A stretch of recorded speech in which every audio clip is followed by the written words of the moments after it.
And right now I am here with the one and only Peter Moore with a nice suit. Peter, how much did that suit cost? That's a beautiful suit. You know, a gentleman never tells how much he pays for it. Does it look good, Jeff? It looks fantastic. That's all that really counts. What's the brand on the inside? This is a Calvin Klein. Calvin Klein suit. Well, you look good on stage or at the Shrine Auditorium, Peter. You know what's going to make it look a little better? What you got? I'm going to take your aviators. Yes, that's and you know what? In style, Peter. Ray-Bans. Reminds me of the Rock Band. I think you were in the Rock Band demo, weren't you? Wayfarers. No, this is classy. Got the whole thing going on. Looking good, Peter. Relax. Thank you, Jeff. Life Thank is, you. but it is. Is life good? I mean, EA's had obviously a tough year so far, but I think the press conference, a lot of people, Stephen Totilo and Mike Snyder were saying, I felt it was a good press conference. You guys had some big announcements and a great day with Titanfall and Battlefield 4. So you're feeling good? Yeah, I think it's a great press conference. Our goal was to show where we're at on PlayStation 4 and Xbox One. I certainly think the big franchises, the Battlefields, the FIFAs, obviously Titanfall got a kind of double billing today with both Microsoft this morning and ourselves this afternoon. A lot of people are excited to see what Vince and the Respawn team could do, and I think we showed well. Dragon Age got a big cheer. Plants vs. Zombies, Garden Warfare got a huge cheer from the get-go. And all of the solid stuff we typically do, Need for Speed, in particular, I thought showed incredibly well. So we feel really good this afternoon. Now, Titanfall, big announcement that was exclusive to Xbox One. Michael Pachter was here saying he estimates that Microsoft paid EA over $50 million for the rights to that. I'm sure you can't comment on the numbers, but a lot of gamers ask me, why it was EA money-hatted by Microsoft? Why did you guys decide to do that only for Xbox One? We sat down with our partners at Microsoft probably a year and a half now and talked about what we needed to do, what the platform could do, what the hardware could do. Vince in particular felt very good about what he was seeing from specs. We loved the connectivity of what now is called Xbox One, Durango-ish in the old days, and the ability to do Xbox 360 as well as the PC. Very, very important for us. I think the title looks super. All right, so you obviously have a much larger, it feels like EA's made a bigger bet on Microsoft than Sony for this next generation. Is that fair to say? Well, not necessarily. I think we certainly have enjoyed a great relationship with both companies. I think Don in particular has forged a great relationship back with his old company here at Electronic Arts. We believe in what both companies are doing, but in particular, what Microsoft does incredibly well and obvious to everybody is the online connectivity, building a real social feel around games. And it's a little bit more of, I hate to say it, a shooter box, and goes back to the old days. And so we felt Titanfall would be a very, very good title linked directly to Xbox. So let's talk about Microsoft Xbox One. They showed a lot of games. You guys had Patrick Sutherland on stage, you had Titanfall on stage. But sort of the big elephant in the room was the question about what's going to happen with the online nature of the box. Used games. Last week, Microsoft said that they were not going to charge a platform fee for used game sales, but they were going to throw it back to publishers. So let me ask you straight up, I mean, is EA going to charge for people to trade in their used games? You know, we got the news just as we were getting on the plane to Los Angeles, Jeff, so we have not had time, and it's my responsibility as the head of publishing to figure that stuff out. As soon as we get back up to San Francisco, we'll sit down, figure out where we're at, learn more about it. The announcement only came on Thursday. We were getting ready to get here in Los Angeles. That was news to EA then? Yeah, I mean, a lot of work has been going on, I think, as you can probably see, since the original Microsoft unveil a couple of weeks ago. Figuring out then, I think they felt obliged and obligated to be able to get a little bit more detail to gamers in advance of today. I thought they did that well, but it was all work in progress. So our real focus today was showing great games. And we'll worry about business and business models next week or the week after. Although, a lot of gamers, I think, are watching this today saying, do I want to pre-order an Xbox One? Microsoft's asking them to put $500 out, so I think some gamers are saying, hey, I want to know. I trade in my used games at GameStop, and that's a real issue for publishers, right? The GameStop's capturing a lot of revenue there that publishers are not getting, right? Well, I take a very distinctive view on that, is that GameStop is an incredible partner of Electronic Arts, and in fact is an incredible potential advantage, I think, to the industry. There are 6,000 GameStop stores around the world.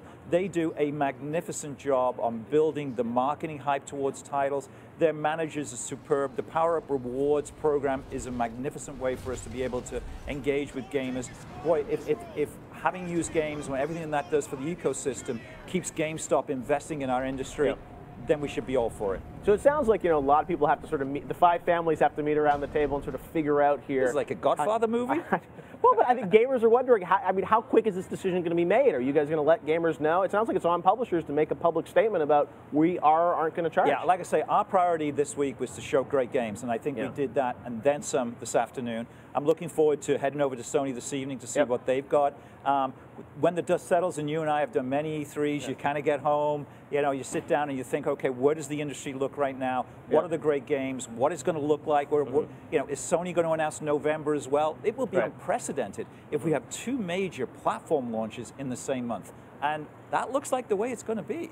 I know. You know, it's going to be. We'll it's see what the price is, see what they've got for us. All right. So you're not ruling out the fact that you might charge for used games. You're not saying yes or no. There's no comment. I think the great news from Microsoft is they will enable used games to continue. Yep. Details to follow. Details to follow. All right, Peter Moore. Well, you know gamers want to know, right? Yes, and we've got they some do. questions from gamers on social media. We want to ask from your fans. You're on Twitter now, right? I am on Twitter. That's correct. How do we follow you on Twitter? Peter Moore EA. At Peter Moore EA. At Peter Moore EA. All right. Here's a question that comes from at Joe Vella. He says, does EA have permission to remake other Star Wars games? Example, Dark Forces or X-Wing versus TIE Fighter. Tell us about that relationship. That is a great question, and we're going through what we think gamers want, particularly folks that have played Star Wars games in the past, what they want to see. We showed Battlefront today, nearly brought the house down with just that tease that we showed here. And that game is not even in development yet, right? Well, we're already, scoping out a few things, figuring out where we need to be. It's going to be a while. And that'll be DICE will be making that? DICE is going to be doing that, and that's going to be fabulous. DICE LA? We'll figure out. Patrick Soderlund will make the determination. Having the Frostbite engine is a huge deal for us. And we saw the reaction, and I was backstage and just watched people's faces. So I had this unique view of looking back from the stage as people were seeing, and then 2-3 seconds later, they realized exactly what they were seeing. People's faces lit up. We've got a real jewel there with that franchise, and we're not going to mess it up. Right. Now, Battlefield 4, a huge game for EA. I think by far your biggest game this year. This is the year I think you guys have been waiting for, that console transition, the chance when Call of Duty might be vulnerable that you guys could sort of step in there with an incredible game. The footage looks phenomenal. I think you showed single player, multiplayer. You laid it all out there today. A lot of people want to know that what you showed at the reveal was a very high-end PC. What we saw today on stage from Xbox, is that how it's going to play on Xbox One, or is that PC footage? Absolutely. That was running on spec to Xbox One, as we said. I opened the show by saying everything you see today is new code for Xbox One and PlayStation 4. Battlefield 4, 64-player. I was playing myself. I had the controller in my hands. No different. Playing with it with an Xbox One controller back there. We're all on dev kits, Jeff, as you know. I mean, there's no final hardware yet, and there's not going to be for a long time. But the spec of what we were playing on is next-gen spec. What you saw is what you're going to get when you play on the console. Now, what about when you move to an Xbox 360? Is Battlefield going to be at 60 frames on 360 or stay down at 30? See, that's where you're asking me questions that I just punt to Patrick Soderlund. Okay, all right, we'll ask Patrick Soderlund when he comes back. Finally, let's talk about sports. Obviously, you have a very soft spot. Tim Tebow becoming a Patriot. That was a little interesting as I got off the stage. I don't know whether that's to run the Wildcat in 3rd and 2, or whether it's to sell a lot of jerseys, Patriots jerseys, and say Tebow on the back. Kind of a big Patriot fan right here, so we have to get him into Madden quickly, right, Peter? Absolutely. On the clock. I'm sure Tim will be there. Let me ask you about sports. You guys finally showed the next-gen games. NBA is coming out this year, we think. Tell us, how do you feel about the EA Sports business overall this year? I think it's going to go from strength to strength. I've been around sports in my old Sega days, and then, of course, the Microsoft days, and seeing the power of what EA Sports could do for the Xbox 360. And then when I came to EA to be the president of EA Sports, the power of what sports does for gaming, for the industry, quite frankly. When Madden ships, gaming is about to start, and we're about to get into the holidays here. I thought the games looked spectacular today, and as soft a spot as I have, as you know, for FIFA, I thought Madden stole the show. I mean, what you're seeing was in-game footage that was just unbelievable. And the team under Cam Weber's direction and Tim Baron in Orlando have done magnificent things, and we're very, very excited. Sports is always reborn when new consoles come out. This generation will be no exception.